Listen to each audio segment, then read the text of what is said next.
Firefighters and other first responders continue to fight for the right to unionize. After multiple appeals, a former Taiwan vice premier is behind bars in his corruption probe. Biden's multiple gaffes at the NATO summit raise more questions about his mental fitness for re-election. Plus, remove the dye and reduce the cotton, all part of Taiwan's plan to make fashion eco-friendly.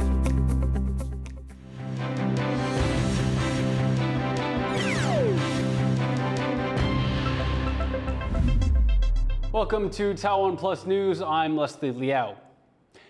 Firefighters, police, and other civil servants say they're determined to win the right to form unions, rejecting fresh government efforts at compromise. As John Van Trieste reports, it's the latest chapter in a struggle over who gets to bargain and strike. It's been almost 10 months since this fatal factory fire in southern Taiwan energized a labor movement. 4 firefighters were killed, and when it emerged that the factory violated safety rules, their colleagues were outraged. Firefighters demanded the right to form unions, something Taiwan doesn't allow for civil servants. The most they're allowed is a semi-union that can't do collective bargaining agreements or call strikes. And despite their protests, the government still says these unions are the way forward. On Thursday, the cabinet approved changes that make it easier for civil servants to form these special associations. 本次修法主要是为了提供公务人员结社权益、完善制度及保障，让公务人员协会充分发挥积极性的功能，促进公务部门劳动关系的和谐。 The government branch that deals with civil service exams has approved the changes too. It says letting first responders strike could be dangerous. 公务员其实担负公共任务跟这个公共安全的部分。如果说公务员罢工，其实会造成很大的不安。在历次我们也都表达，希望在协会法上面来加强公务同仁对他们的权益保障的需求。 But firefighters say the associations are still hard to form. A union takes just 30 people, but an association 150 to 300. And in any case, they say, the associations are toothless when it comes to labor disputes. 不支持，因为它成立门槛很高，然后争议的管道只有单一的管道，然后它也没有办法签订团体协约，完全没有回应到我们基层主工会的诉求。 And it isn't just firefighters. Police and court clerks have their own groups airing labor grievances and demanding unions. An umbrella group for them all, the Coalition of Taiwan Civil Service Reform Drivers, has joined the firefighters in rejecting these alternative associations. 他们还是不愿意面对，好好的来去研究，如果今天公务人员可以组织工会的话，应该要怎么样来进行？因为在我们的这个整个会议当中，铨叙部并没有对于公务员能不能组工会有详细的评估跟研究。 The rule changes are now before the legislature, but with both officials and civil servants dug in, there's little sign this labor dispute is on its way to a resolution. Klein Wang and John Van Trieste for TaiwanPlus. Former Vice Premier Cheng Wen-tsan is behind bars in his ongoing corruption investigation. Prosecutors argue Cheng leaked details about his own case to an assistant and that his powerful connections could lead to further interference. Bryn Thomas reports. At the Taoyuan District Court, Cheng Wen-tsan gets a last glimpse of freedom. The former vice premier is being jailed despite an appeal from his lawyer. Cheng's political career has taken many turns, from his 8 years as mayor of Taoyuan to the deputy premiership and most recently to the head of a body dealing with Taiwan-China business ties. But allegations of bribery over a land zoning deal when he was Taoyuan mayor in 2017 have brought his career crashing down. He's had to resign his latest post, and the ruling Democratic Progressive Party has suspended his membership for the next 3 years. 只要被收押的话，就开始停权3年。那因此，他是从明天7月12号开始起算3年。 At the request of prosecutors, the court has already reversed 2 earlier decisions to release him on bail. Cheng sent messages about his case to his secretary at the start of last month before he was questioned by prosecutors, showing he had inside information about the investigation.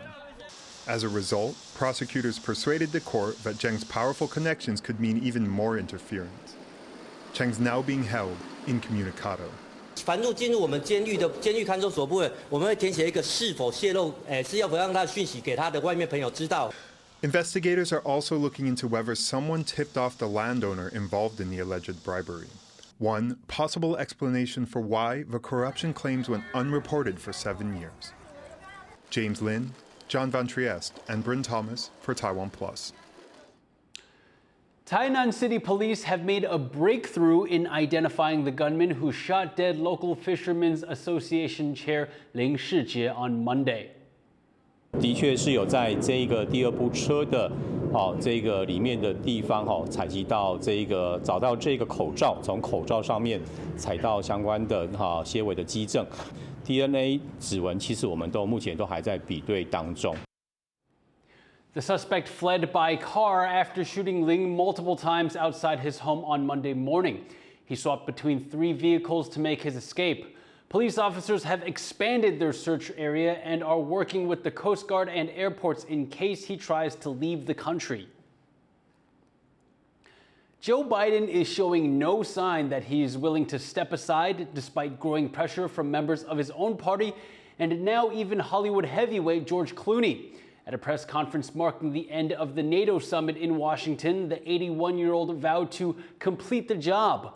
But during question time, he modeled yet another name. Ed Moon reports. Wrapping up the 75th anniversary of NATO at a historic summit in Washington. But it's the age and mental acuity of the summit's host, US President Joe Biden, that has captured global attention. The 81-year-old leader, who's vying for a second term, made a sensitive error, misidentifying Ukrainian President Volodymyr Zelensky as Russian President Vladimir Putin. And now I want to hand it over to the President of Ukraine, who has as much courage as he has determination. Ladies and gentlemen, President Putin. President Putin. You can beat President Putin. President Zelensky. I'm so focused on beating Putin, we got to worry about it. Anyway, Mr. President. I'm better. You are a hell of a lot better. Russia's ongoing invasion of Ukraine was at the top of the summit agenda, with the 32-member military alliance pledging unwavering support for non-NATO member Ukraine. Biden had kicked off the 3-day conference by announcing plans to supply new air defenses to Kyiv and a major $225 million military aid package.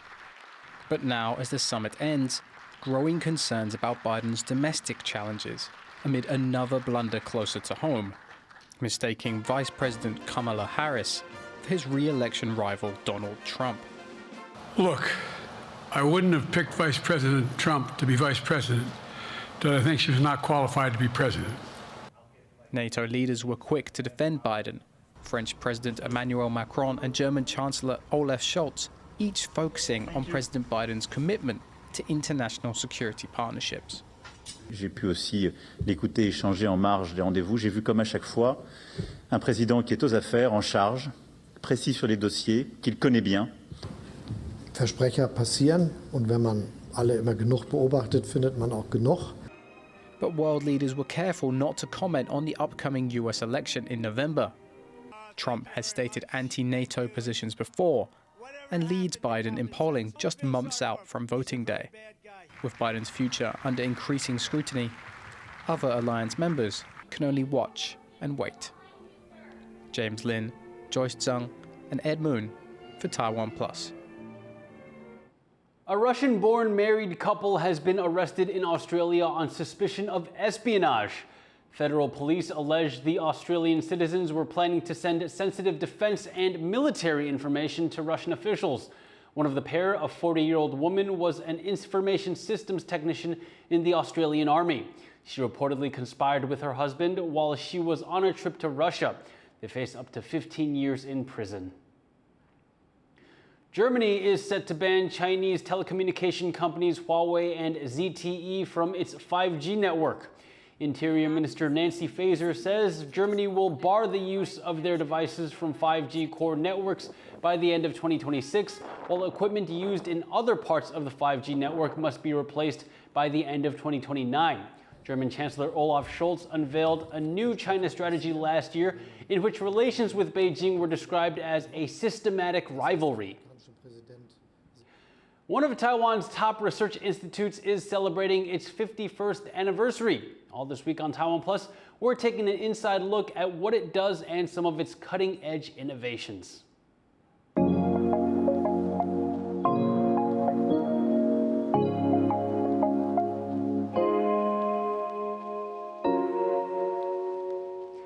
Have you ever thought about what goes into clothing that's made from recycled materials? As big clothing companies make a push to become more sustainable, the textile supply chain faces challenges in acquiring fabric from recycled sources. Join me as I take a look at one major hurdle the industry faces and a potential new solution that Taiwan's top research institute has come up with. The world needs recycled fabrics. Global clothing brands like Nike and Adidas are requiring their suppliers to get materials from sustainable sources. 在2030年，品牌就已经要求至少要使用最少要30% 以上的 recycled 的材料。 The most popular sustainable fabric is recycled polyester, which is typically made from plastic bottles. But as people become more conscious about the impact of single-use plastics, clothing suppliers are finding it hard to get recycled polyester. 整个保特瓶就算全部回收起来，只占17%。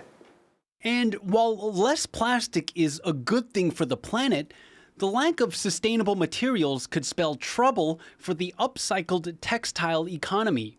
全世界的纺织业都在抢 recycle 的这个原料。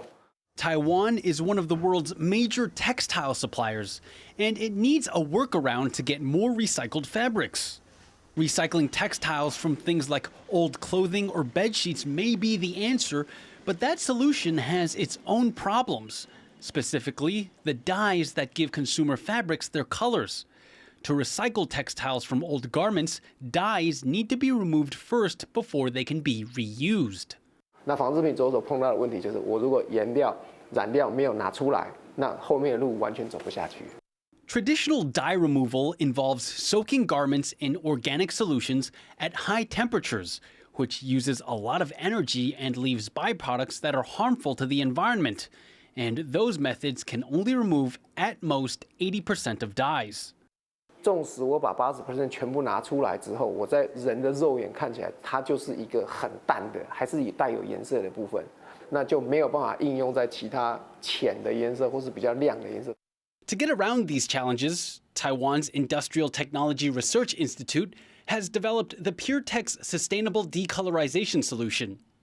It's a water-based solution that can remove dyes from polyester at comparatively lower temperatures, which means less energy consumption and lower carbon emissions.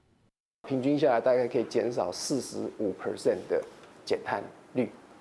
Sustainability doesn't come at a compromise. In fact, it comes with added benefits. PureTex can achieve color removal of up to 99%, the highest on the market so far.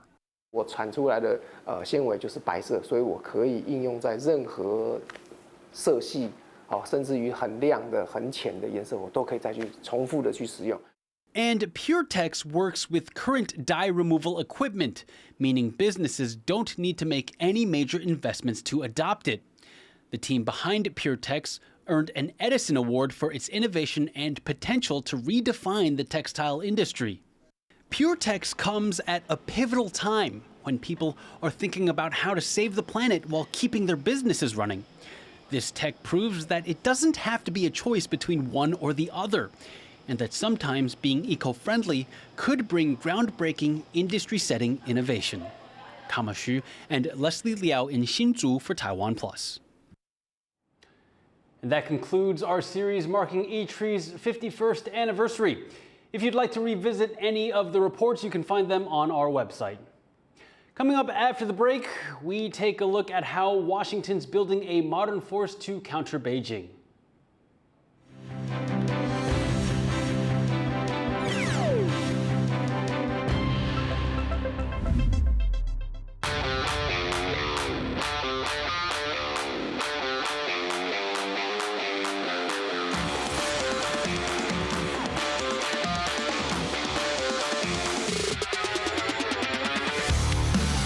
Enjoy enjoy the rich diversity of Taiwan's independent music. Taiwan Calling, every Sunday, 9:30 p.m. on TaiwanPlus.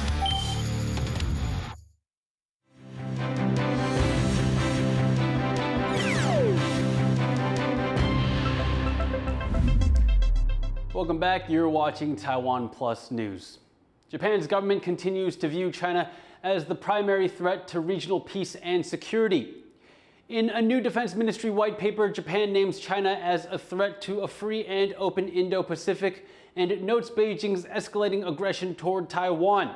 Japan's Defense Minister Kihara Minoru cites China's military modernization drive and says the international community has entered the most trying time of the post-war era. The report also names Russia and North Korea as states that are challenging the current world order. Militaries from around the world are in the seas around Hawaii for this year's RIMPAC exercises. This year, a U.S. plan to create a high-tech fighting force to counter China is highlighting the demands of modern warfare. From Hawaii, Jaime Okan has the story.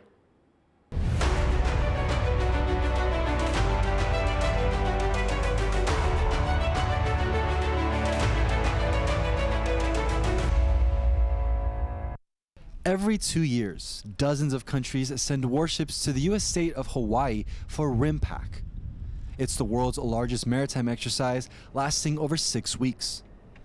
The goal is to practice working together against common threats, but the sheer size of these drills can be an obstacle. So RIMPAC being 29 different countries participating in a single exercise, that is almost too large for any tangible progress on things like collective action plans. That kind of format is too large to really drill that sort of thing in a meaningful way. That's why, in addition to working with allies and partners, countries like the U.S. are going forward with new ways to better prepare for a conflict. The U.S. says it wants to create a new kind of fighting force, and that plan is called Force Design 2030. The purpose behind that initiative was essentially the U.S. had to transition away from the kinds of conflicts and the kinds of threats that it was engaged in at the time, meaning counterterrorism and how to move away from that, and tailoring it more toward the threats that we saw emerging in the Indo-Pacific. Officials from the Pentagon say Force Design 2030 is designed to adapt to one threat in particular: China's military. For decades, Beijing has invested heavily in modernizing its armed forces and developing weapons that are able to strike U.S. bases within the first and the second island chain. These threats pose a challenge for the U.S., which has long been able to operate its military anywhere in the world with little resistance. Under Force Design 2030, the U.S. hopes a new military unit called the Marine Littoral Regiment can solve this problem. We have some technology, such as small UAS and other sensors, that allows us to do reconnaissance in the maritime domain, which is one of the things that uniquely separates our battalion from other infantry battalions. These Marines specialize in littoral combat zones, meaning on shorelines or between groups of islands, conditions common in the Western Pacific. The first Marine Littoral Regiment was set up in Hawaii in 2022. A year later, the second group was established in Okinawa. And now there are plans to set up a third group in the U.S. territory of Guam in the coming year. Equipped with advanced drones and anti-air missiles, these soldiers can respond quickly to any potential conflict. The adversaries identified require a different type of thinking. This means being very lean, agile, and able to move, therefore being able to survive. So the Marine Littoral Regiment, underneath the Force Design 2030 concepts, is there to fight in the littoral areas. In a world facing multiple wars on different continents, units like these could play a crucial role and, the U.S. says, deter any further conflicts. And here at RIMPAC, this is an opportunity for other countries to learn from the U.S.'s lead, where the emphasis is on quality over quantity of forces. Jaime Okan in Honolulu, Hawaii for TaiwanPlus. Activists in the Philippines are marking the 8th anniversary of a landmark ruling on the South China Sea. In 2016, a tribunal in The Hague said Beijing's 9-line claim to nearly all of the South China Sea is not valid. It also said China had violated the Philippines' legal use of its exclusive economic zone. Beijing rejected the ruling and continues to treat the contested waters as its own. In Quezon City, protesters are calling attention to China's coercive gray zone activity against the Philippines. There have been multiple clashes between the two countries' coast guards in recent months. To learn more about conflicts between the Philippines and China since the Hague ruling, our reporter Tiffany Wong spoke with Chester Cabalza at the International Development and Security Cooperation. It's been 8 years since The Hague ruled in favor of the Philippines with that arbitral ruling on its claims to the South China Sea. But in recent months, we've seen more and more confrontations between Chinese and Filipino vessels in those waters. What do you think this says about the status of the Philippines' claims to the South China Sea? Well, first of all, it has elevated the moral ascendancy of the Philippines. For the past 8 years, no one was listening yet to the Philippines, but now you have major powers like the United States, Australia, Japan, and other European powers and the Asian powers that have a stand on the advocacy of the Philippines on maritime rules-based norms, especially that we have an arbitral award to claim and to support us in our advocacy for the South China Sea. And I think this is very important for the Philippines because we have also opened up the option to modernize our military. What we are seeing right now with China is that they are very aggressive with, in terms of their gray zone strategy, and the Philippines definitely has, since it has widened also its diplomatic network, we have seen that many countries would want to forge a defense agreement with us. You mentioned growing diplomatic networks. Do you see those international partners being mobilized in the case of a confrontation between Chinese and Filipino vessels in the South China Sea?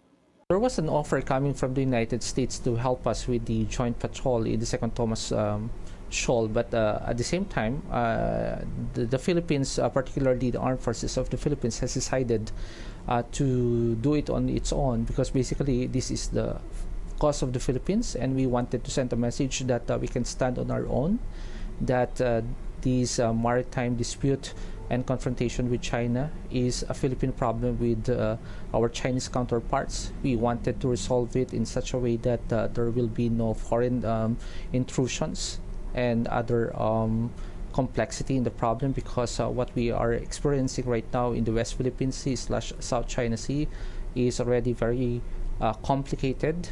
And this is also to extend our strength that the Philippines can basically become a maritime power on its own by using its own indigenous force. And can you tell us a bit more about why the South China Sea is so important to the Philippines? Well, the South China Sea, which we call it in the Philippines as the West Philippine Sea, is just a portion of the bigger and larger ocean and seas that China is claiming so far. Filipino fishers rely on these traditional fishing grounds. This is important for us since many of the Filipino people are, of course, regard food security as sacred. It is important in terms of the economic implications of the country because we rely so much on the blue ocean economy, and we know that with this arbitral award that we have won, it will help us on how the international community will have a better judgment on how to resolve this issue in the West Philippine Sea or in the South China Sea. That was Tiffany Wong speaking with Chester Cabalza of the International Development and Security Cooperation. New data from the first Taiwan-made weather satellite could help make forecasts more accurate. Joyce Zeng has more. After over 6 months of careful calibration and data validation, Taiwan's space agency is sharing preliminary results from the first domestically made weather satellite, Triton. Its launch last year was hailed as a breakthrough for Taiwan's tech prowess, with science leaders expressing high hopes for Triton's weather forecasting capabilities. Also known as the Wind Hunter, the satellite is designed to predict typhoon intensities. The space agency says Triton can gather between 30,000 to 40,000 reflection signals each day, which is a measure of the height of sea surfaces. This helps fill gaps in radar data, Taiwan's main source to forecast heavy rainfall, and significantly boosts its accuracy. 这个猎风者他起运出发前，就是好像你邀起足久的囡仔吼，要甲送出国读册同款吼，像以前我妈妈一样，就是很不舍。 但是呢，还是要放他出去。经过这半年多的努力，这个孩子不仅非常的健康，都勇敢，都抽用，也交出非常不错的成绩哦。 Currently, Triton focuses on parts of the Indian, Atlantic, and Western Pacific Oceans. The space agency hopes that Triton will help set new standards for weather monitoring and extreme weather preparedness. Taiwan is aiming for new heights in the aerospace sector. Looking ahead, the space agency hopes to select a domestic rocket launch site by the end of this year and also launch the highly anticipated upgraded Formosat 8, an Earth observation satellite, next year, aiming to give a clearer view of the world from space. Jiansu and Joyson in Taipei for TaiwanPlus. And thank you for watching TaiwanPlus News. Before we go, check out this historic festival in Turkey where men wrestle while coated in olive oil. I'm Liao. Take care and see you next time.